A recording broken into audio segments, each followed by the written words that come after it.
दिवाली की रात की शुरुआत। नमस्कार दोस्तों, अगर आपको डरावनी कहानियां सुनने का शौक तो आपने सही वीडियो पर क्लिक किया है। कहानी इतनी ही डरावनी है जो आपके रोंगटे खड़े कर देगी। कृपया कहानी को पूरी सुने और हमारे वीडियो पर कर दीजिए एक लाइक, हमारे चैनल को कर लीजिए सब्सक्राइब। करते हैं वीडियो को स्टार्ट। दोस्तों, आकाश अपने परिवार के साथ अपने पैतृक गांव की पुरानी हवेली में दिवाली मनाने आया था। यह हवेली दूर दराज के इलाके में स्थित थी और सालों से वीरान पड़ी थी। दिवाली के त्योहार की वजह से सभी रौनक में थे, लेकिन हवेली के अंदर कदम रखते ही आकाश को एक अजीब सी ठंडक महसूस हुई। पुरानी लकड़ी के दरवाजों की चरमराहट और दीवारों पर लटकी धूल भरी पेंटिंग्स ने वातावरण को रहस्यमय बना दिया था। दादी ने सभी को घर में इकट्ठा करके एक पुरानी परंपरा की याद दिलाई। हर साल इस हवेली में यह खास दिया जलाना जरूरी है।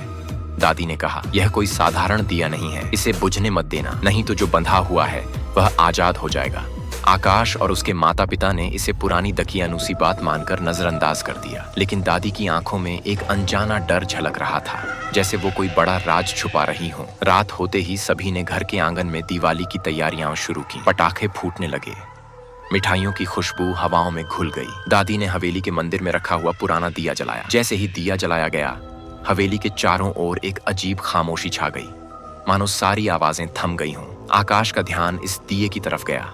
यह काले रंग के धातु का दिया था, जिसमें कुछ अजीब निशान खुदे हुए थे। जब दिया जल रहा था तो उसकी लौ से हल्की सी नीली रोशनी निकल रही थी। आकाश को यह बहुत अजीब लगा, लेकिन उसने इस पर ज्यादा ध्यान नहीं दिया और दोस्तों के साथ पटाखे फोड़ने बाहर चला गया। आधी रात के आसपास जब सब सोने की तैयारी कर रहे थे, हवेली में अजीब चीजें होने लगी। आकाश की छोटी बहन रिद्धि ने अचानक कहा, भैया वो देखो, कोई आदमी खिड़की से अंदर देख रहा है। आकाश ने खिड़की की ओर देखा, लेकिन वहां कोई नहीं था। उसने सोचा कि शायद यह रिद्धि की शरारत है, लेकिन उसके चेहरे पर डर का साया था। जैसे ही रात और गहरी होती गई, हवेली के दिए एक एक करके अपने आप बुझने लगे। आकाश ने सोचा कि यह हवा के कारण हो रहा होगा, लेकिन मंदिर में रखा मुख्य दिया अचानक कांपने लगा और उसकी लौ लाल रंग में बदल गई। उसी पल पूरी हवेली का माहौल ठंडा और डरावना हो गया। रात के बीच अचानक आकाश की माँ की चीख सुनाई दी, रिद्धि कहाँ है? वो अपने बिस्तर पर नहीं है। पूरा परिवार रिद्धि को ढूंढने में लग गया, लेकिन वह कहीं नहीं मिली। आकाश के मन में अब डर समा गया था। उसे याद आया कि दादी ने उस दिए के बारे में कुछ कहा था। वह दौड़ता हुआ मंदिर में गया, लेकिन वहां का दिया बुझ चुका था। उसी पल हवेली में अजीब सी फुसफुसाहटें गूंजने लगीं, मानो कोई अदृश्य ताकतें उन्हें देख रही हों। दादी ने घबराते हुए कहा, ये वही है जिसे इस दिए ने इतने सालों से कैद कर रखा था। अब वो आजाद हो चुका है। अचानक घर की सारी लाइट्स बंद हो गईं और हवेली पूरी तरह अंधेरे में डूब गई। आकाश को महसूस हुआ कि उसके पीछे कोई खड़ा है। उसने पलटकर देखा, लेकिन वहां सिर्फ एक परछाई थी। उस परछाई का आकार धीरे धीरे रिद्धि के आकार में बदलने लगा, लेकिन यह उसकी बहन नहीं थी। उसकी आंखें पूरी तरह काली थीं और वह हवा में तैर रही थी। आकाश डर के मारे कमरे से भागा और दादी के पास पहुंचा। दादी ने उसे बताया कि यह आत्मा पिछले जन्म में इस हवेली के मालिक की पत्नी की थी, जिसे धोखे से जिंदा जला दिया गया था। हर दिवाली पर उसे बंद रखने के लिए यह दिया जलाया जाता था। अगर इसे दोबारा नहीं जलाया तो यह आत्मा हमें मार डालेगी, दादी ने कहा। आकाश ने साहस जुटाकर मंदिर में रखे दिए को फिर से जलाने की कोशिश की, लेकिन हवा का एक भयंकर झोंका हर बार दिए की लौ बुझा देता। हवेली के हर कोने से भूतियां आवाजें आने लगीं। रिद्धि की हंसी, किसी के चलने की आवाजें और दीवारों पर साया सा घूमता हुआ अंधेरा। आकाश को लगा कि वह हार जाएगा, लेकिन तभी दादी ने कहा, तुम्हें अपने खून की एक बूंद दिए में डालनी होगी, तभी यह आत्मा फिर से कैद होगी। आकाश ने बिना वक्त गंवाए अपनी उंगली चाकू से काटी और खून की एक बूंद दिए में डाली।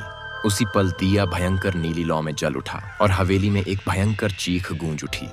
आत्मा की परछाई हवा में घुलकर गायब हो गई और रिद्धि बेहोश हालत में मंदिर के दरवाजे के पास मिल गई। सभी को लगा कि अब मुसीबत टल गई है। घर के दिए फिर से रोशनी देने लगे और वातावरण सामान्य हो गया।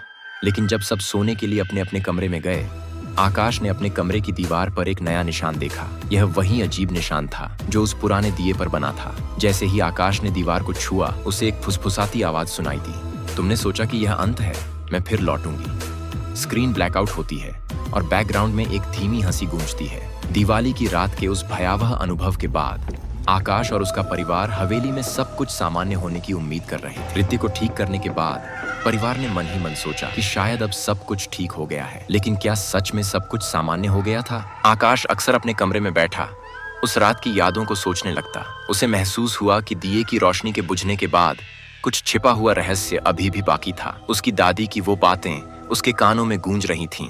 अगर यह बुझा तो वह आत्मा आजाद हो जाएगी। एक रात जब आकाश अपने बिस्तर पर लेटा था, उसने अपनी दादी को पुरानी किताबों के बीच कुछ खोजते देखा। जब उसने पूछा कि वह क्या कर रही हैं, तो दादी ने कहा, मैं उस आत्मा के बारे में और जानने की कोशिश कर रही हूँ। शायद हमें कोई रास्ता मिल जाए उसे फिर से बंद करने का। आकाश ने सोचा कि यह अच्छा है, लेकिन उसके दिल में एक डर था कि कहीं वह आत्मा फिर से न लौटे। अगले कुछ दिनों तक आकाश को एक अजीब सपना आता रहा। सपने में वह खुद को उसी पुरानी हवेली में देखता था, लेकिन सब कुछ अंधेरा था। दिए की जगह पर सिर्फ एक अंधेरी परछाई थी जो उसे अपनी ओर खींचने की कोशिश कर रही थी। वह हर बार उसी परछाई से बचने की कोशिश करता, लेकिन वह उसे अपने पास खींच ले जाती। एक रात सपना इतना भयानक हो गया कि आकाश चिल्लाते हुए जाग गया। उसकी माँ और दादी दौड़कर उसके कमरे में आईं। उन्होंने उसे डांट दिया और कहा, यह बस एक सपना है, तुम चिंता मत करो। लेकिन आकाश को यह महसूस हुआ कि यह सपना नहीं बल्कि एक चेतावनी थी। दादी ने पुरानी किताब में कुछ पन्ने पलटे और एक अजीब मंत्र पढ़ा जो दिए की लौ से बंधा है, उसे लौटाना होगा। आकाश ने पूछा, यह क्या मतलब है दादी? दादी ने गंभीरता से कहा, इसका मतलब है कि अगर हम उस आत्मा को फिर से पकड़ना चाहते हैं तो हमें उसे दिए की लौ में कैद करना होगा। आकाश और दादी ने एक नई योजना बनाई।